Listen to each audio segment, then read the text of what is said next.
Bom dia, eu sou Gildo Magalhães, sou professor do Departamento de História e hoje vamos fazer uma apresentação do grupo Cronos, que é do Centro de História da Ciência da USP, que é dirigido por mim, sobre a construção da cúpula da Catedral de Florença. Para entrarmos um pouco no clima do que foi esse evento, nós vamos escutar um pequeno trecho de uma música composta há 585 anos. Por favor, pode colocar a música.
Obrigado.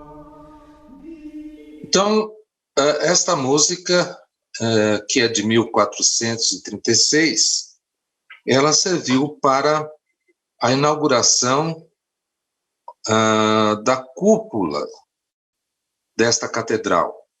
E talvez isso seja estranho, porque a cúpula?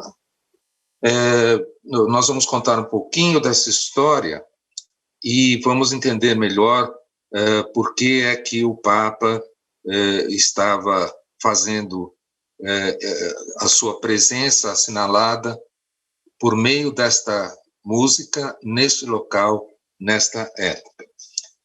E, para início, eu gostaria de fazer uma indagação. Quando começa a ciência ocidental moderna? Esta origem tem sido reavaliada pela historiografia.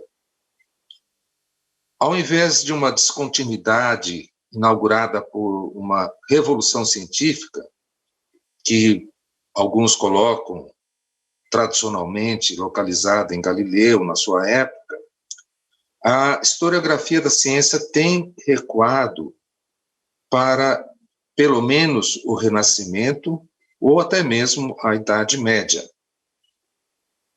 E o tema da construção da Catedral de Florença é uma contribuição para esse debate de quando começa a existir ciência, como nós chamamos hoje, pelo menos.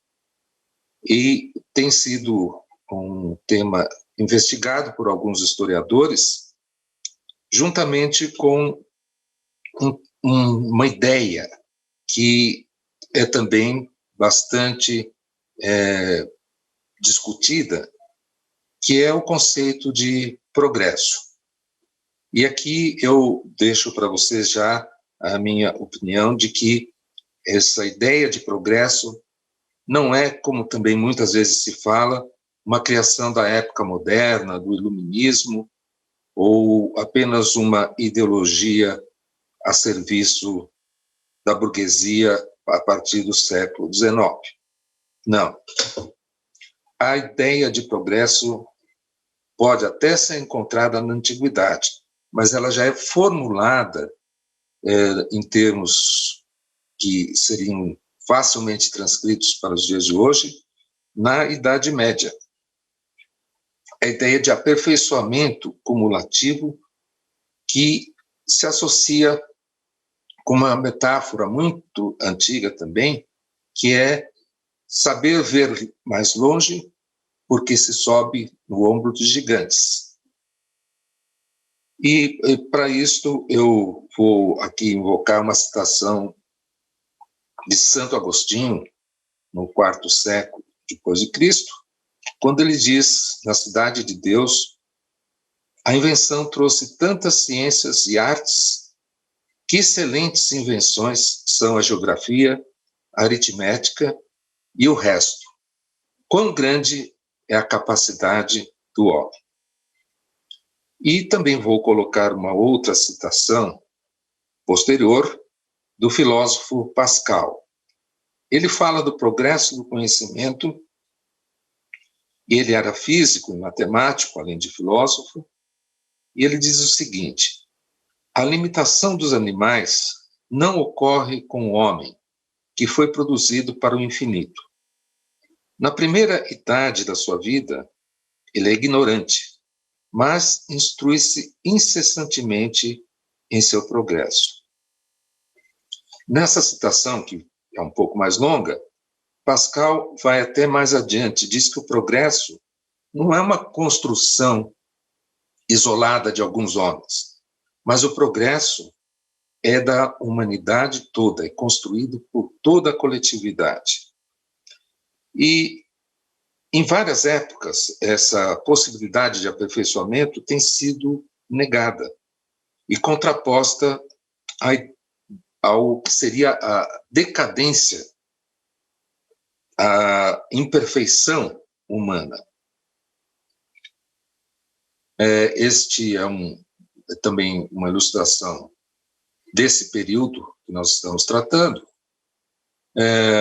que mostra o que era para muitos uma demonstração de como o homem tenta ser mais do que ele pode com a construção da Torre de Babel, aquela descrição mítica na Bíblia, em que se tentava construir uma torre para alcançar os céus. E aqui já vemos também nessa ilustração uma série de equipamentos, técnicas, artesãos trabalhando, claro, da época de 1430. Na Idade Média, um outro exemplo da condenação do homem eram as epidemias, que eram consideradas castigos divinos que caíam sobre a humanidade porque ela pecava, porque ela era muito orgulhosa, enfim, por uma série de outras imperfeições. Isso é bem ilustrado nesse quadro famoso do Triunfo da Morte, Peter Bruegel, em que a morte passeia de carroça, vai recolhendo os cadáveres e não vai poupando nem os poderosos como os reis, nem os dignatários da igreja como os cardeais.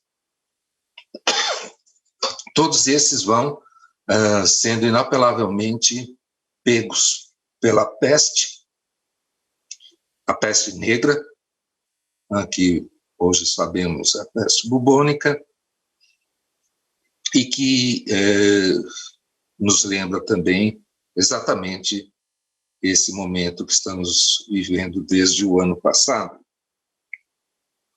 Então, do confronto entre concepções de progresso e o oposto, que é a decadência, resultava uma percepção de que o homem tem, porém, um potencial para superar essa imperfeição. E o paradigma que se utilizava, e isto vai ser importante para nós hoje na nossa discussão, é a figura de Cristo. Cristo, por ter sido humano, era considerado um exemplo também de uma possibilidade de superação das imperfeições humanas. E esse argumento do progresso, da perfeição, do potencial de perfectibilidade humana, está numa das grandes obras escritas nessa época, que é a Divina Comédia. No canto final, Dante Alighieri vai se comparar ao geômetra que está em busca da perfeição. O círculo, desde o tempo de Platão, o círculo era considerado a essência da perfeição. Então, Dante vai dizer que ele está em busca desse círculo e ele ousa, então, mirar um espelho que reflete a luz divina.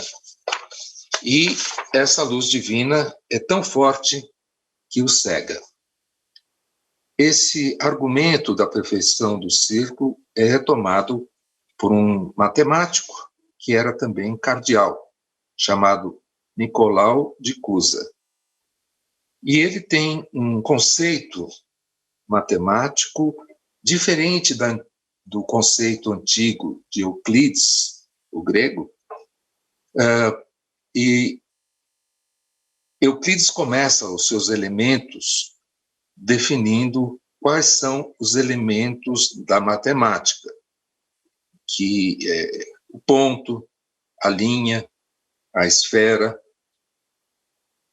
Mas o Nicolau vai dizer que não. Nicolau de Cusa vai dizer que o básico é a circunferência. Então, aqui nós temos, assim, só simbolicamente, ilustrando isso, a circunferência pode ser dobrada, na verdade, o círculo, né, é dobrado no meio, e isso gera a linha. E quando você dobra novamente, você tem o ponto.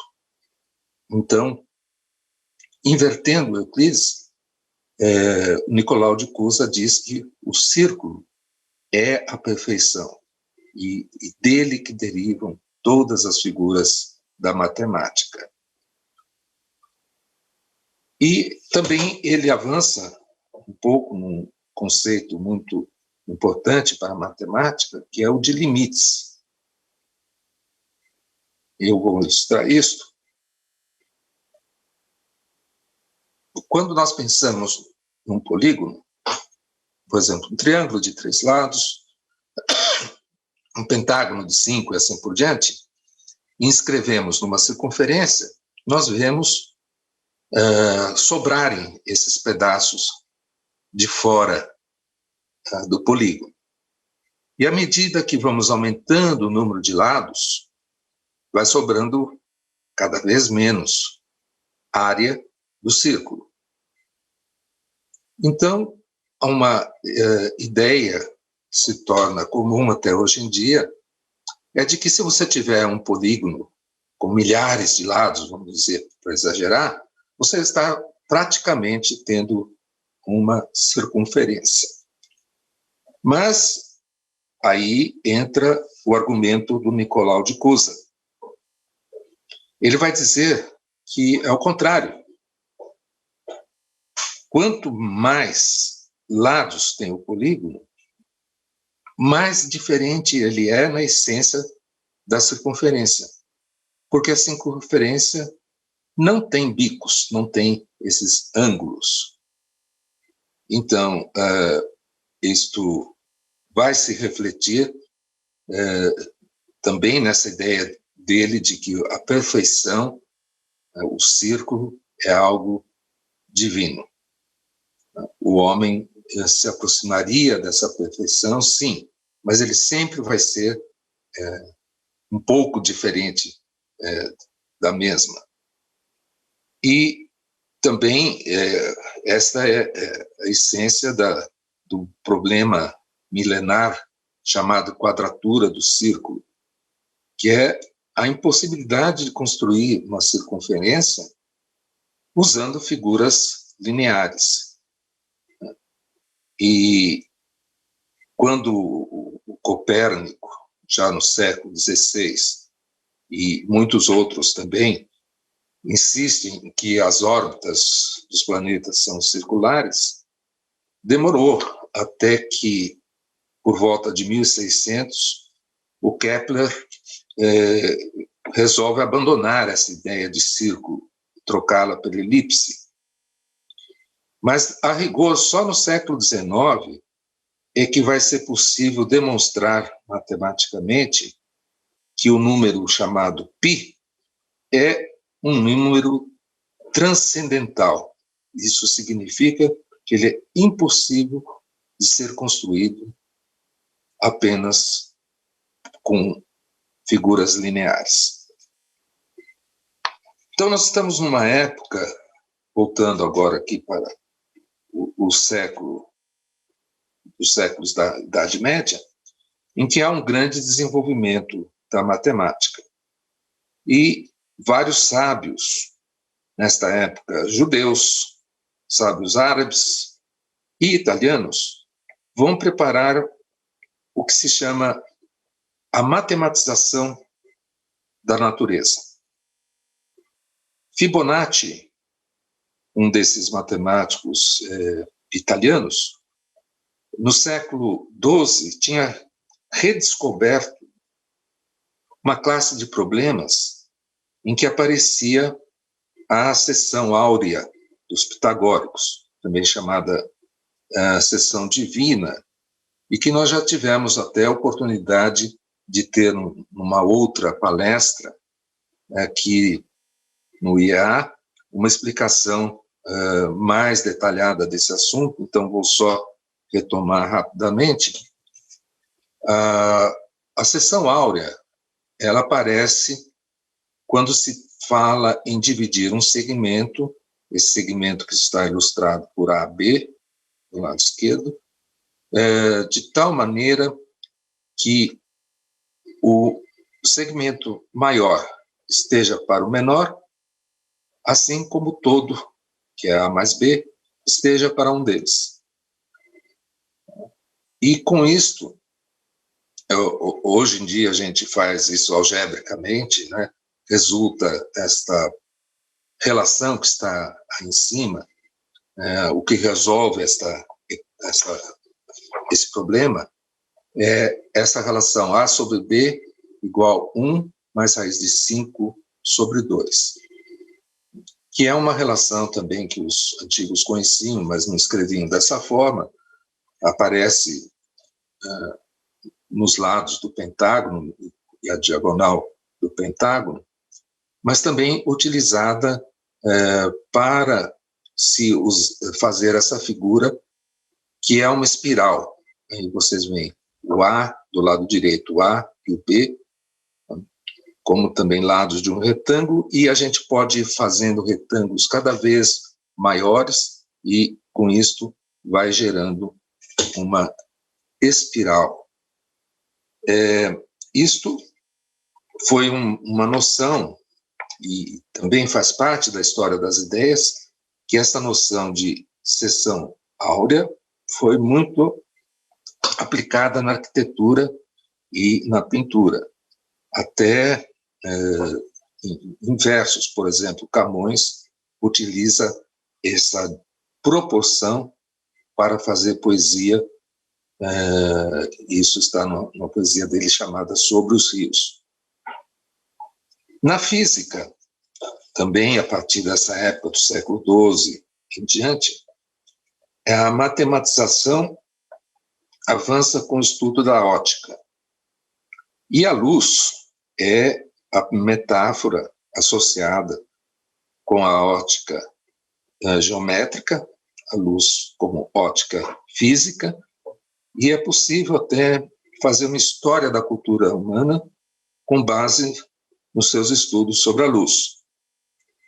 Além dos antigos, quer dizer, essa ideia é trabalhada por Platão, por Aristóteles. Na Idade Média, temos contribuições da astronomia, de Avicena. O cume dessa ótica geométrica e física também da época é o livro chamado Perspectiva, de Alhazen.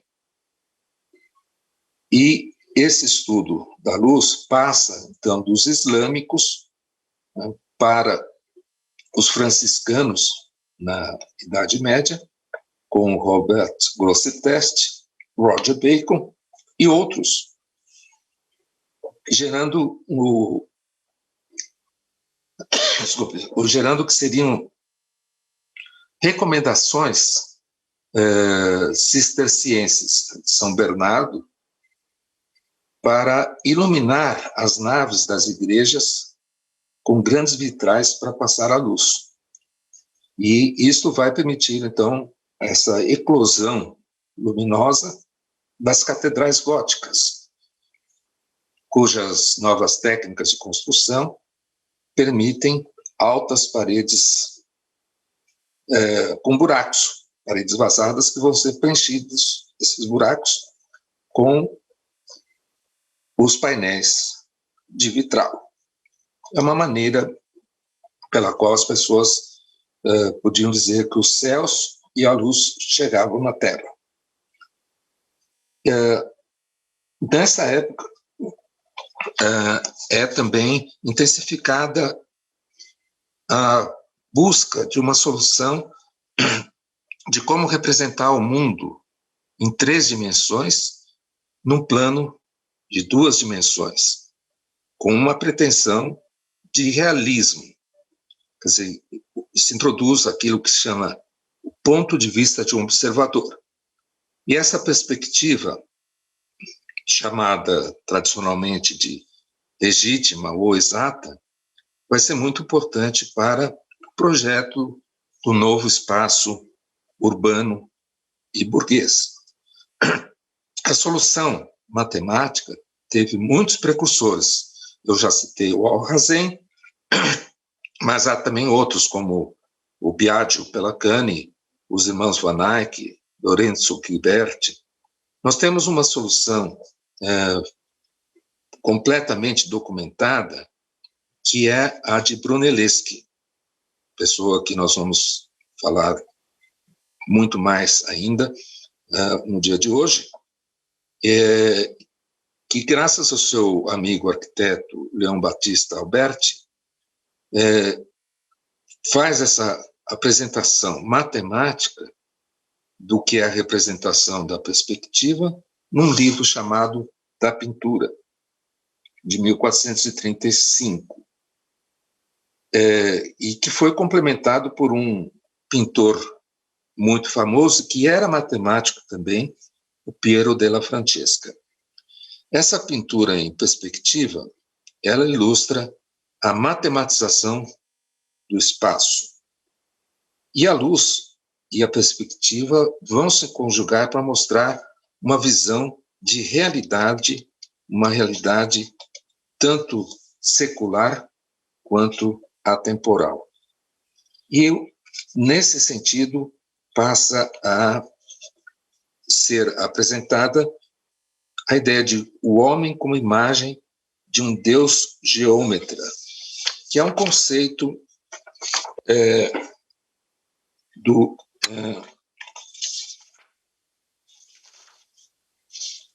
cristianismo,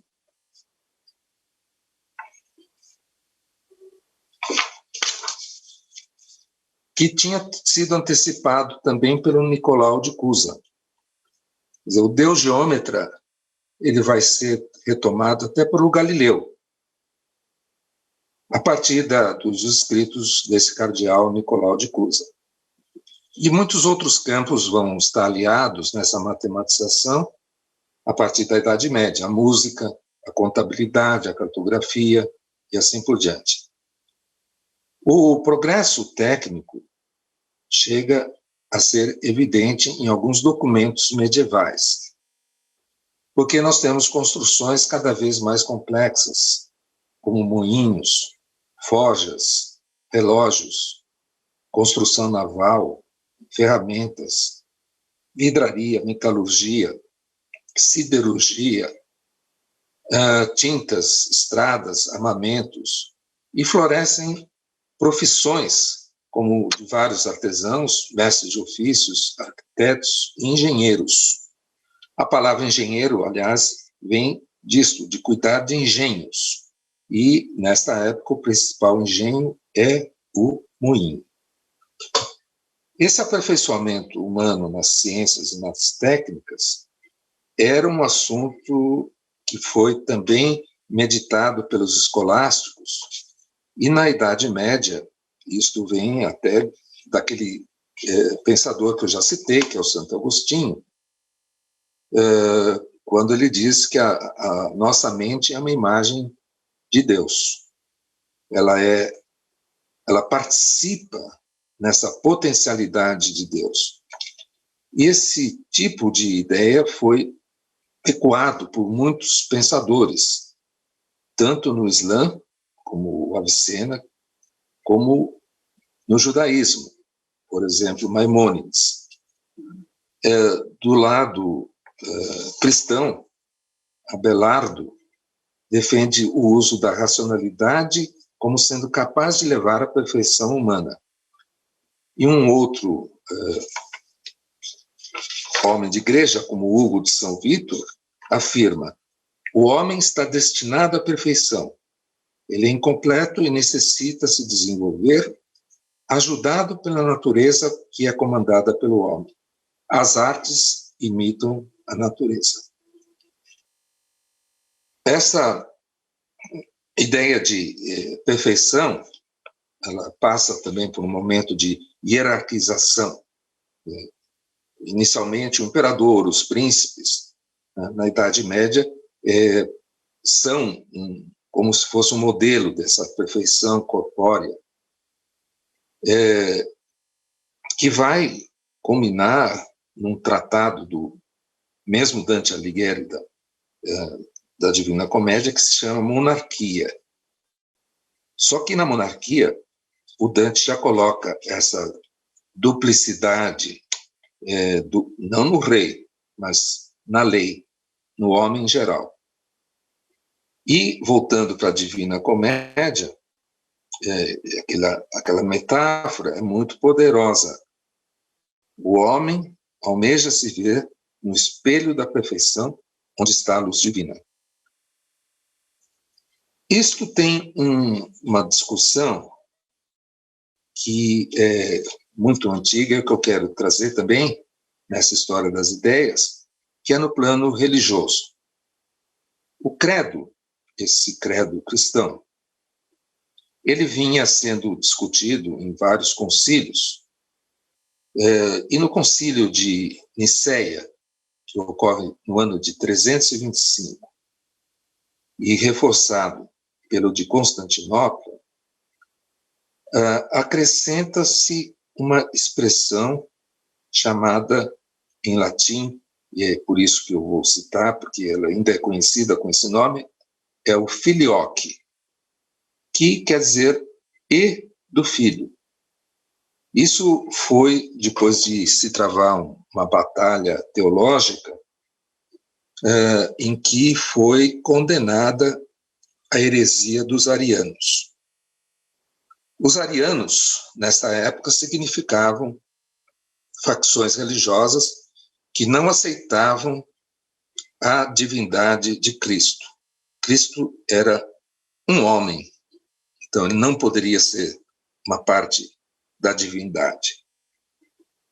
E o arianismo tem uma longa duração.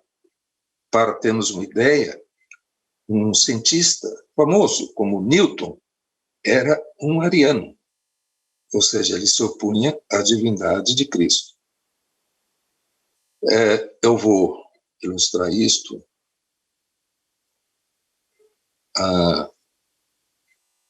Tinha deixado de passar essa aqui só para mostrar como estava sendo impulsionada a urbanização com esse progresso das técnicas. Aqui, no caso, é uma ilustração da técnica dos 3 campos, que permitiu uma grande produtividade da agricultura, e esse excedente agrícola foi também ligado com uma posterior industrialização.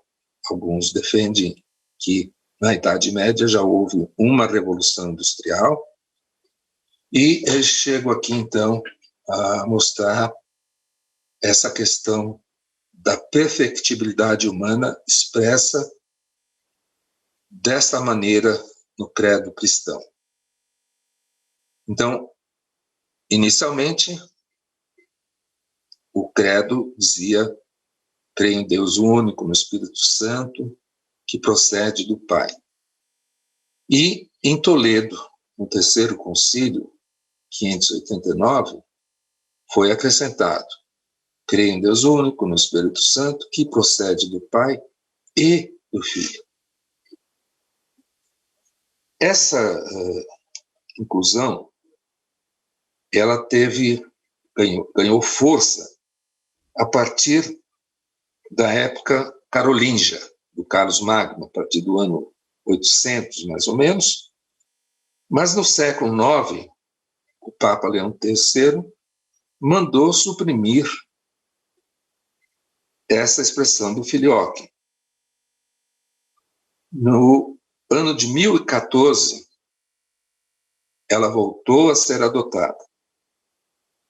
E em 1054, houve um cisma, uma divisão na Igreja cristã, que acabou se repartindo em duas: a do Ocidente, baseada em Roma, e a do Oriente, em Constantinopla.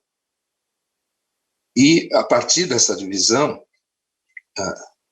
a perfeição de um Cristo humano tem sido uma fonte permanente de conflito teológico.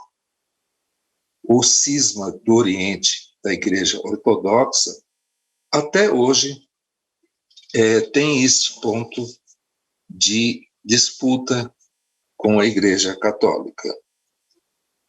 E no início do século XV, que é o século que eu vou tratar aqui da Catedral de Florença, essa unidade religiosa estava em choque com uma outra disputa política, que é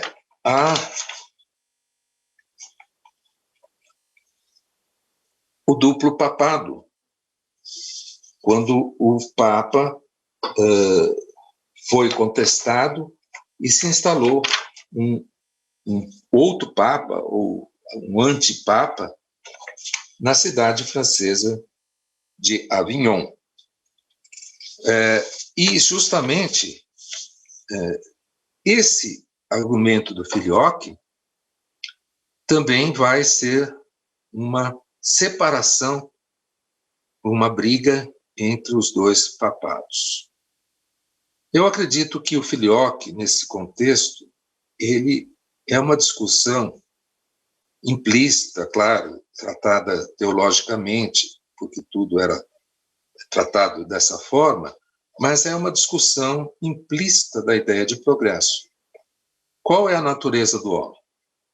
Ele seria feito à imagem viva de Deus, como dizia Santo Agostinho, e se fosse, então, essa imagem viva de Deus, ele podia aspirar à perfeição, ou ele estava fadado a se corromper sem conseguir ser algo superior.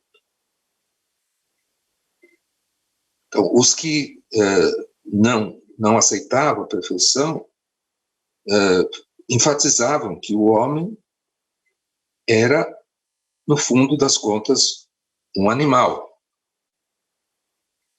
Aristóteles já tinha dado esta opinião, e como é que um animal poderia ter alma divina?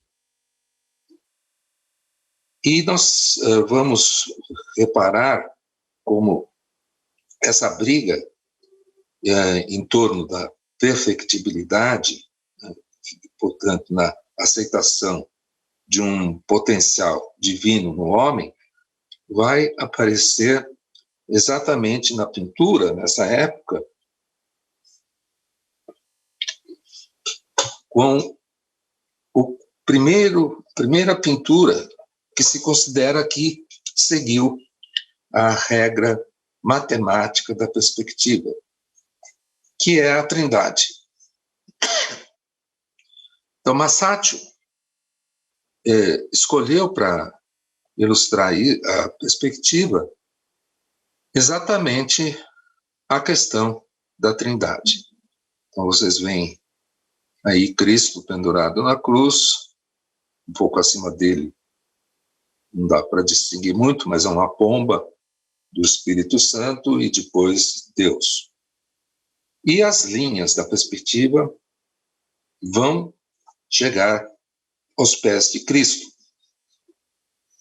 Isto pode ser entendido como um discurso a favor da perfectibilidade, uma vez que a perspectiva tinha dado aquela ilusão de profundidade e, portanto, sendo uma capacidade humana de reproduzir no plano as três dimensões.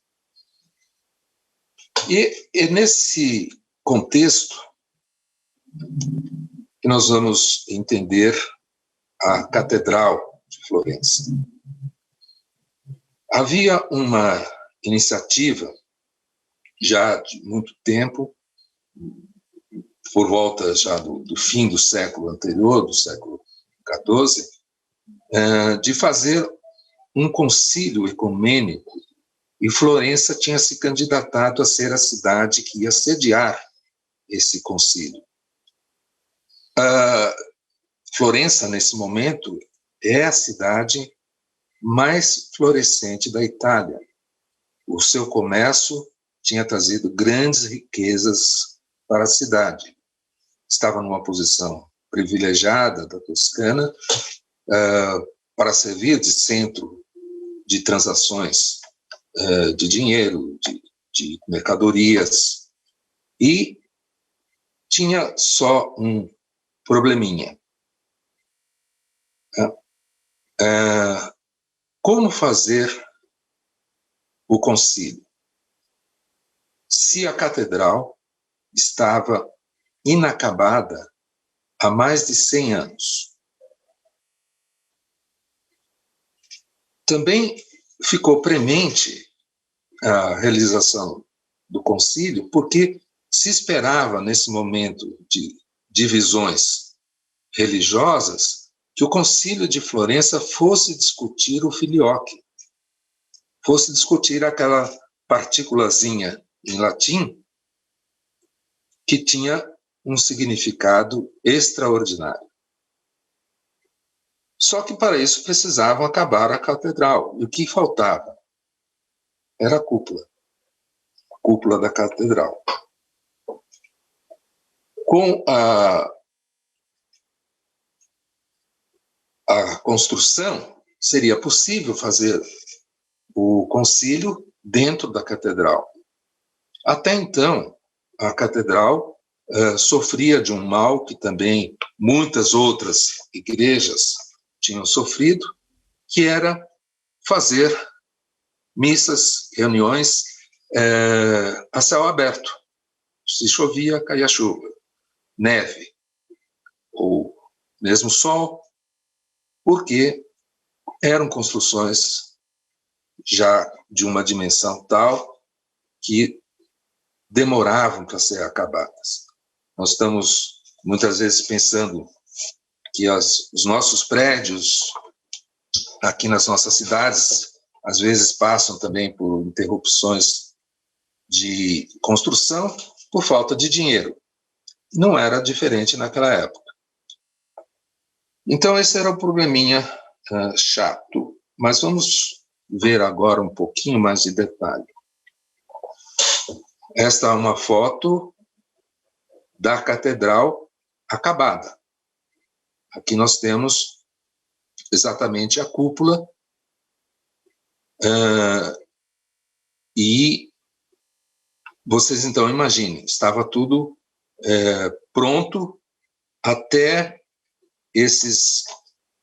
o nível dessas aberturas circulares que aparecem. Faltava fazer a cúpula. E por que era tão difícil? Bom, ela era difícil de ser feita, primeiro, pelo seu desenho. Né? No slide anterior, e aqui representado, nós vemos que as paredes formavam um octógono, um polígono de 8 lados. E se queria colocar em cima de um polígono algo esférico. Mas tinha também algo mais.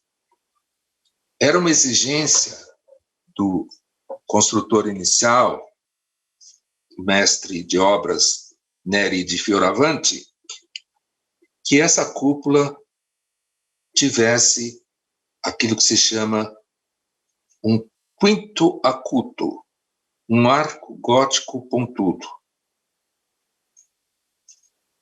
E também que não tivesse aqueles braços que se punham do lado de fora da catedral, que se chamam arcobotantes,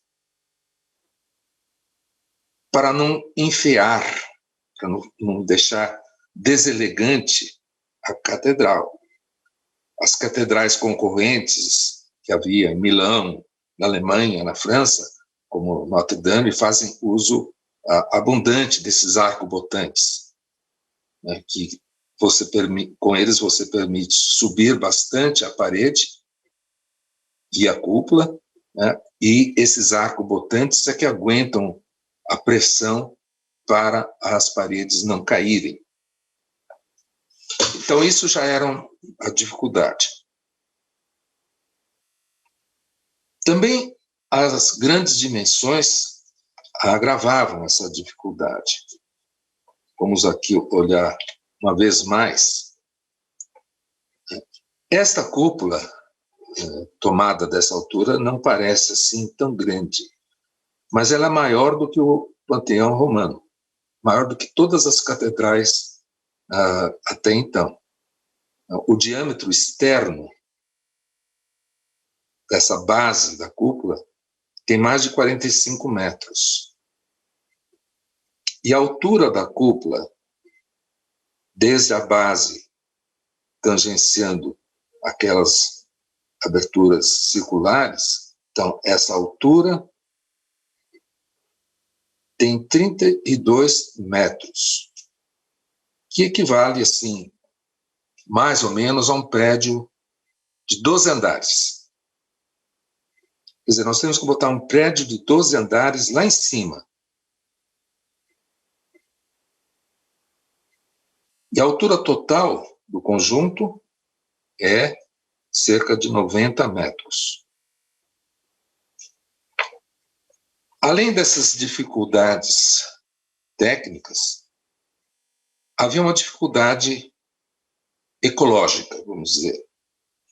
É que a devastação florestal na Europa tinha ocasionado falta e um altíssimo custo da madeira de lei que se usava para fazer as formas. Para entender isso, vamos ver aqui essa ilustração, mostra como o teto das naves góticas era feito. Vocês podem observar que é uma grande quantidade de formas de madeira. Mas essas formas, como as catedrais demoravam para ser construídas, às vezes elas tinham que ficar lá expostas ao sol, chuva, todas as intempéries, por anos a fio. Ou seja, essa madeira tem que ser madeira de lei, madeira que não apodrece. E isso é o que estava em falta.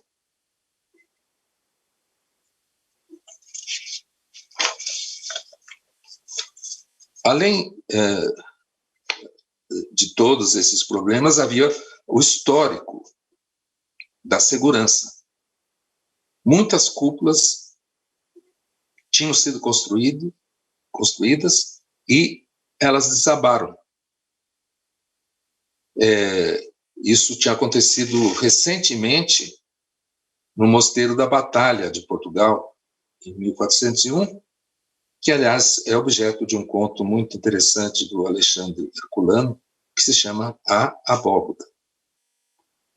E morria gente, quando caía a abóboda.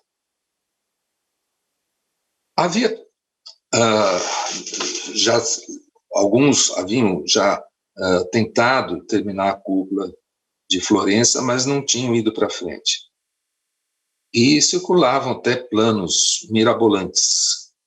Um desses planos é curioso porque tinha proposto que se enchesse a catedral de terra. Enchesse a catedral de terra e subisse essa terra para construir por cima da terra compactada a abóbada. Só que ia ser difícil depois de tirar essa terra e até de achar mão de obra para isso. Então, alguém sugeriu uma melhora nesse plano, que era encher a terra com moedinhas de ouro, para depois as pessoas serem incentivadas para irem cavar e tirar a terra. Mas, evidentemente, nada disso ia funcionar direito, não é? E uma conferência de arquitetos e construtores, em 1407, gerou um concurso para a construção da cúpula. O concurso foi anulado, também algo que nós vemos muitas vezes acontecer modernamente. E houve um segundo concurso, em 1418, no qual havia 20 concorrentes. Mas só um projeto, que era o do Brunelleschi, não usava forma de madeira. Então ele vence o que ficou com o segundo lugar, que era um rival dele, o Lorenzo Ghiberti, e assume a empreitada de construir.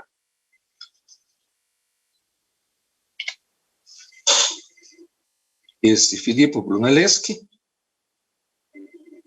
ele era um representante da ascendente classe média, escultor e arquiteto, numa época em que se valorizou muito a arquitetura romana, através de Vitrúvio, o seu Tratado das Proporções, que falava exatamente em usar a proporção áurea em construções. O Brunelleschi é aquela pessoa que eu referi por ter introduzido as bases matemáticas da perspectiva. Ele também é conhecido na história da técnica porque foi supostamente a primeira pessoa que registrou uma patente de invenção, pelo menos o que se tem notícia, que era um guindaste, patente de um guindaste para usar na construção da cúpula. Qual foi a solução do Brunelleschi? Primeiro,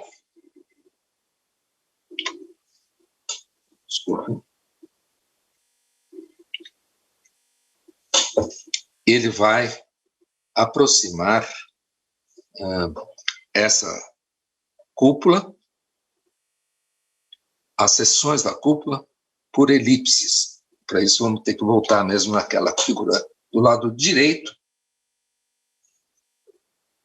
Vocês veem que, ao invés de usar circunferências, ele vai aproximar a seção da cúpula, né, por elipses. Então, ele fugiu daquela regra de que a perfeição era a circunferência, e essas elipses, elas têm uma proporção da altura para a base de 8/5. 8/5 é muito próximo daquela seção áurea, daquele 1 mais raiz de 5 dividido por 2. Outra originalidade do Brunelleschi é que ele vai fazer essa cúpula não com uma camada. Ele vai fazer duas cascas, uma externa e outra interna.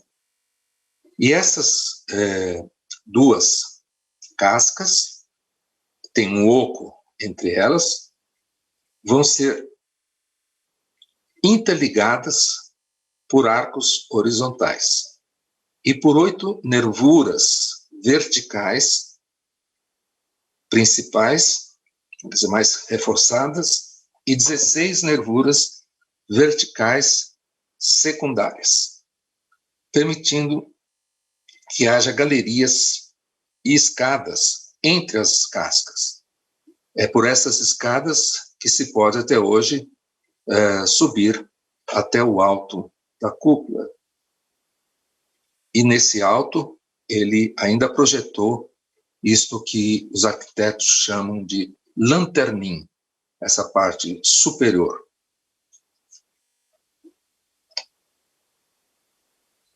Outra providência que o Brunelleschi tomou foi de fazer, numa certa altura, uma espécie de corrente. Esse é o nome em italiano, catena, feito de grandes vigas de madeira, que estão aí, o A e o B no centro da figura. Essas são vigas poderosas, elas têm 7 metros por mais ou menos 30 centímetros de lado. E elas passam, essa cadeia de madeira, ela passa no meio de todas as nervuras, que são as nervuras, são aqueles reforços verticais. E a altura que ele pôs é 1/4 da altura da cúpula. Então, a cúpula tem 32 metros, ele pôs mais ou menos a 8 metros de altura da base da cúpula. E o sucesso que ele tem com a construção sem usar formas de madeira se deve a ele ter projetado tijolos especiais que eram fabricados lá embaixo, na própria do lado da catedral, com cimento hidráulico. E ele dispõe esses blocos, esses tijolos, naquilo que se chama espinha de peixe, ilustrado aqui do lado esquerdo, mas formando uma curva que se chama, matematicamente, catenária. Uma catenária é exatamente essa curva que nós vemos os fios elétricos fazerem na rua de um poste para outro. Ou seja, é a curva formada por ação da gravidade num fio. Então, essa curva ele fez com que os tijolos formassem por dentro da abóbada da catedral. E, além disso, ele faz com que elas funcionem como espirais. Isso dá para ver bem do lado direito. E nós vimos também a espiral é associada com a seção áurea. Então, os tijolos são fabricados, aqui não tem o detalhe do tijolo, mas eles têm arestas pelas quais eles, quando colocados, eles também travavam um com o outro para diminuir a possibilidade de escorregarem para baixo. Outra inovação é que Brunelleschi ordena a construção de um andaime com cantina, ou seja, ele faz uma organização para a otimização do trabalho. Naquela altura, os operários terem que descer quase 90 metros, depois subir quase 90 metros para fazer as suas refeições, ia aumentar muito o tempo e o cansaço dos operários. Então, ele instalou essa cantina, local para fazer refeições, lá em cima. A construção total demorou 16 anos, de 1420 a 1436. Ela foi inaugurada pelo Papa Eugênio IV com aquela musiquinha que nós tocamos, é o moteto Nuper Rosarum Flores, e o próprio moteto, essa canção, tem peculiaridades interessantes para vermos um pouquinho do detalhe. Ele é do tipo isorrítmico, ou seja, não é canto gregoriano, ele começa a ter várias vozes. E isso vai levar, em pouco tempo, ao surgimento da polifonia. Né? Então, lembrando que são várias vozes, ao invés daquele cantochão que é uma voz só no cantochão gregoriano. Mas o interessante é que essas proporções das vozes do canto, elas são correspondentes às dimensões da catedral, da nave, cruzeiro, ábside e altura. Então, aqui também temos uma ideia de aperfeiçoamento possível, no caso, através da música. E, quando finalmente é colocado o lanternim, em 1438, o Concílio de Florença pôde se realizar nessa nova catedral, quer dizer, nova, já estava há muito tempo, mas nova em termos de abóbada, e ela dá continuidade a reuniões pré-conciliares que tinham ocorrido na cidade de Basileia e Ferrara. As discussões durante o concílio são desse tipo que eu falei. Vamos encontrar discussões sobre o filioque, sobre o papel de Cristo, mas também são discussões filosóficas e até mesmo científicas e tecnológicas. com a participação de vários filósofos neoplatônicos da época. Estava começando a se formar o que seria o círculo platônico de Florença, e são palco para discussões sobre os elementos de Euclides, sobre os trabalhos de física de Aristóteles, sobre a geografia, né? E essa discussão teológica sobre o filioque do credo era feita, então, num ambiente que poderia ser considerado uma demonstração prática do aperfeiçoamento humano, do progresso do conhecimento. A catedral também é um argumento para uma tese de história de ciência, que também discutimos bastante hoje, que é a aproximação entre intelectuais e artesãos como base para se ter essa ciência moderna. E, voltando agora para o problema da construção, não existia ainda uma resistência dos materiais, uma teoria de resistência dos materiais para se calcular os esforços nas estruturas. Mas o Brunelleschi sabia onde estariam dois pontos críticos que a análise da estrutura feita hoje em dia demonstra onde estão. Primeiro, ele sabia onde a inclinação tenderia a produzir escorregamento dos tijolos. Daí ele se protegeu fazendo aqueles tijolos especiais e dando para eles a forma de catenária. Quer dizer, seria uma forma mais natural de conter o peso. E ele sabia a altura em que a tensão de ruptura da abóbada seria a máxima. Porque o cálculo hoje feito demonstra que é a 1/4 da altura da cúpula, que foi onde ele colocou aquele reforço da corrente de madeira que nós vimos.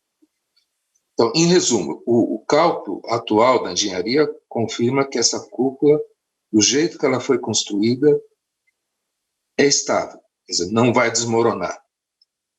E supomos que o Brunelleschi, para ele descobrisse 1/4, sem saber teoria matemática de resistência, ele deve ter feito vários modelos em escala reduzida até o ponto de ruptura, para saber exatamente onde colocar esse reforço.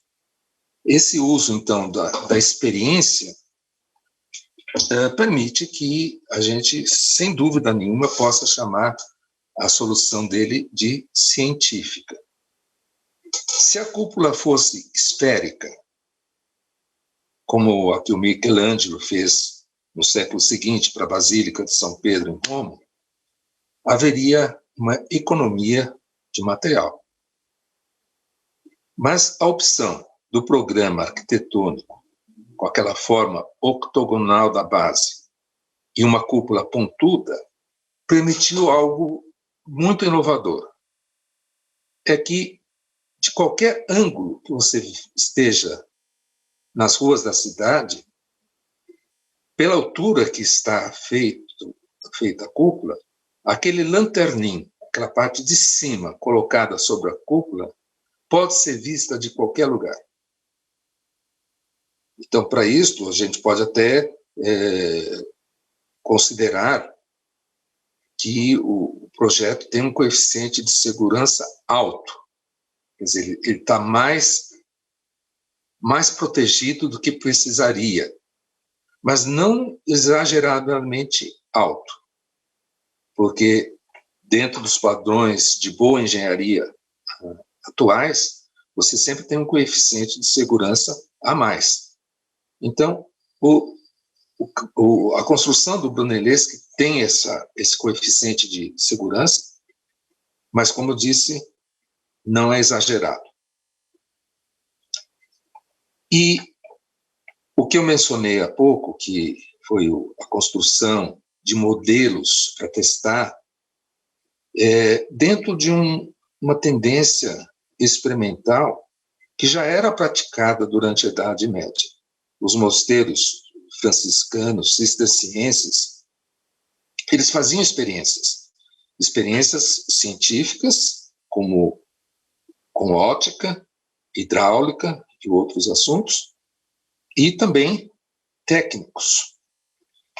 O que nós podemos dizer é que outras catedrais depois se beneficiaram dos avanços obtidos em Florença com essa cúpula.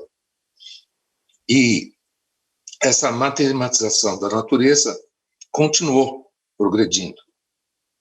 Uma ilustração aqui que eu acho bem a calhar é o monge franciscano Luca Pacioli, porque ele escreveu um livro exatamente sobre a seção áurea.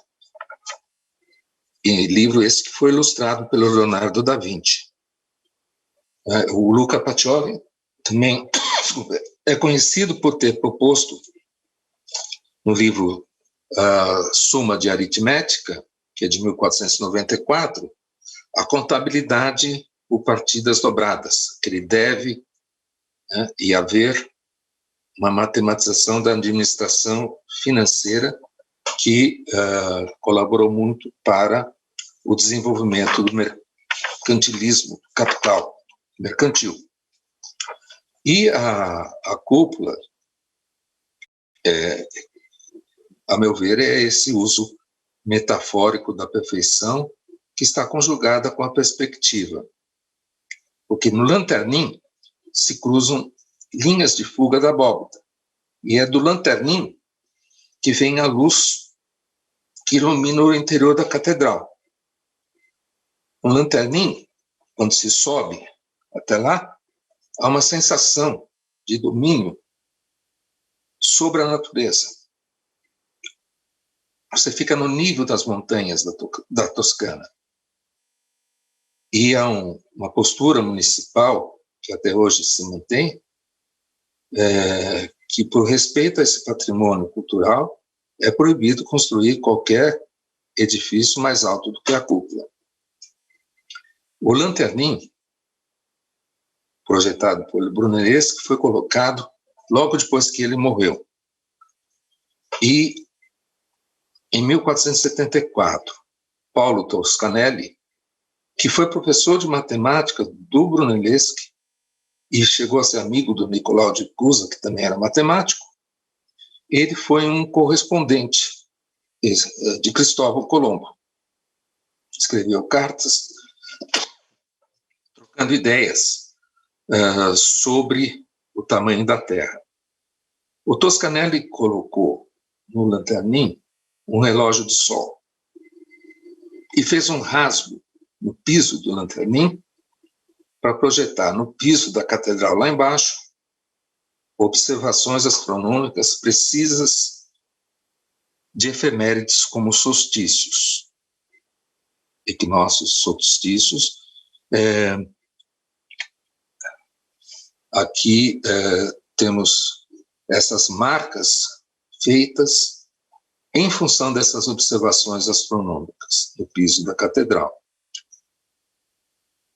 Em 1492, decorreu a viagem de Colombo, que também pode ser, como todas as grandes navegações, associada com esse avanço técnico, científico, econômico acumulado durante o século XV.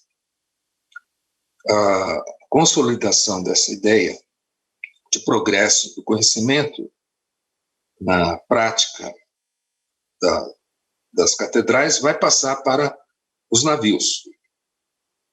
Então, talvez alguns veem com razão a construção da Catedral de Florença como um projeto Apolo do Renascimento. O humanismo se firmou nas bases platônicas após o término da catedral, esse círculo neoplatônico florentino, financiado por Cosmo de Médici a partir de 1462, vai discutir exatamente que o lugar do homem no universo é central. e há um louvor dessa dignidade do homem. Fazem parte ainda, tardiamente, desse círculo neoplatônico, artesãos e artistas como Leonardo da Vinci, Botticelli, intelectuais como Marsilio Ficino e outros. Então, com isto, podemos encerrar e estou à disposição para perguntas. Sim, uma pergunta sobre as fontes. Bom, além de minhas visitas lá na Catedral de Florença, usei uma bibliografia que está, que nem eu falei, num dos slides, que depois vai ficar disponível no YouTube.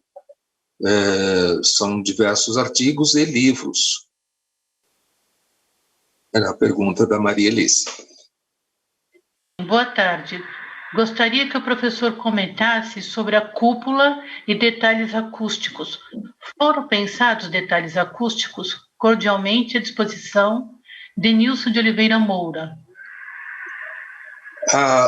Não houve no projeto uma preocupação diretamente ligada com a acústica, mesmo porque todas as igrejas góticas têm acústica excelente, pela altura, pelo material de pedra, enfim, as reflexões dos sons funcionam muito bem. Tanto é que, ainda hoje, grandes concertos de órgão e, às vezes, juntamente com a orquestra, ainda podem ser feitos nessas catedrais, né? Deixa eu ver agora aqui mais uma pergunta da Dilmira. Bom, ela está perguntando sobre os trabalhos do Lorenzo Ghiberti nas portas do batistério. O batistério é uma construção que fica exatamente na frente da catedral. E ali no batistério ficou invertida a posição do concurso específico para essas portas do batistério, foi vencida pelo Ghiberti, e o Brunelleschi ficou em segundo lugar. Isso não impediu que uma partezinha da porta fosse feita pelo Brunelleschi. Mas o fato é que o Ghiberti também é um antecessor nesse momento da construção e do uso da perspectiva. Então, há uma perspectiva, às vezes não muito exata ainda, nas portas do batistério, e, de toda maneira, isso que você falou é verdade. Quer dizer, há um realismo, uma ideia de realismo muito importante nessas portas. E as efemérides, que podem ser vistas no piso da catedral, são principalmente essas ligadas com os solstícios, porque isso também estava ligado com a ideia do tamanho da Terra, né, o que permitiria, extrapolando, ter uma ideia que confirmaria a medição feita pelo Eratóstenes em Alexandria, na Antiguidade, que estava sendo posta em dúvida exatamente pela empreitada de se chegar no extremo asiático, indo pelo Atlântico. Qual seria o percurso a ser feito, o tamanho desse percurso e, portanto, a duração da viagem transoceânica? E isto, então, surgiu muito debate sobre qual seria o tamanho real da Terra. Claro que isso tudo nos leva à constatação de que ninguém acreditava na Terra plana, mas isso também já se sabia. Uma pergunta: o acesso àquelas fontes. A catedral tem um museu em que parte da documentação original ainda é conservada. E em Florença mesmo é possível consultar desenhos e mesmo estudos de reconstrução do método de Brunelleschi que foram feitos no século XIX, mas isso jamais em biblioteca. A Alicia tinha perguntado. Deixa eu ver outra, tem uma pergunta. O conteúdo teórico de matematização que foi utilizado na produção da cúpula exerceu influência sobre a discussão teológica do Filioque? Eu acho que talvez foi o contrário. A discussão teológica do Filioque levou a atenção para a possibilidade que estava surgindo a partir do século XII, principalmente, de se fazer medidas, mensuração e, portanto, também de uma matematização da natureza. Ou seja, a ideia de retomar o conceito de seção áurea, que foi incorporado nos quadros do Renascimento, principalmente a partir do Piero della Francesca, tem muito a ver com isso. Um exemplo famoso é o quadro que o Piero della Francesca pinta do batismo de Cristo. Novamente, ali ele usa conceitos bem matemáticos da perspectiva para apontar os pontos de fuga nos lugares mais importantes do quadro para ele. Então, eu acho que há uma inter-relação.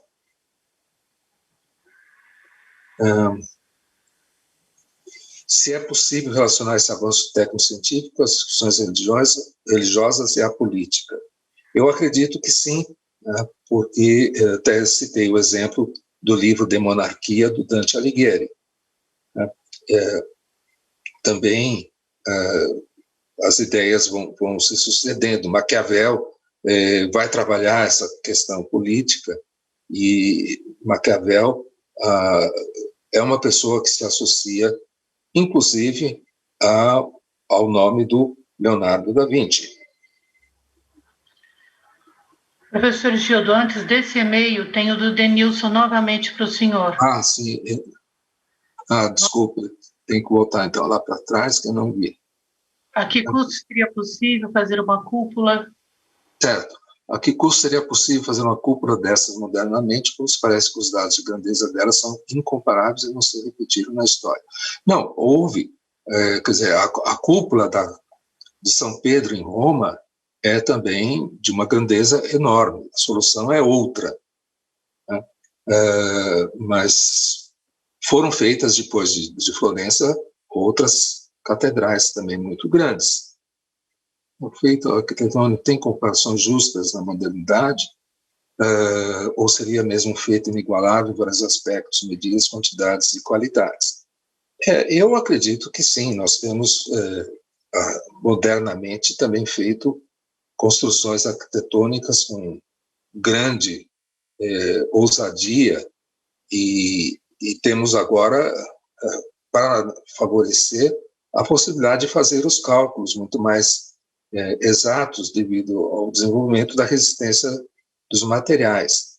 Isso nós podemos ver em pontes, mesmo construções como túneis, ou mesmo edifícios altos, né? O que nós não temos ainda certeza é se as pessoas estão fazendo os testes direito, como fez o Brunelleschi, porque de vez em quando tem ponte que cai, o edifício que rui, enfim. A Catedral de Florença está lá desde 1436, daqui a pouco vai fazer 600 anos. E não sabemos se as nossas construções vão durar todo esse tempo.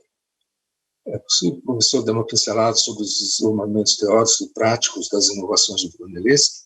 O que se seguiu na arquitetura e na matemática após esta obra?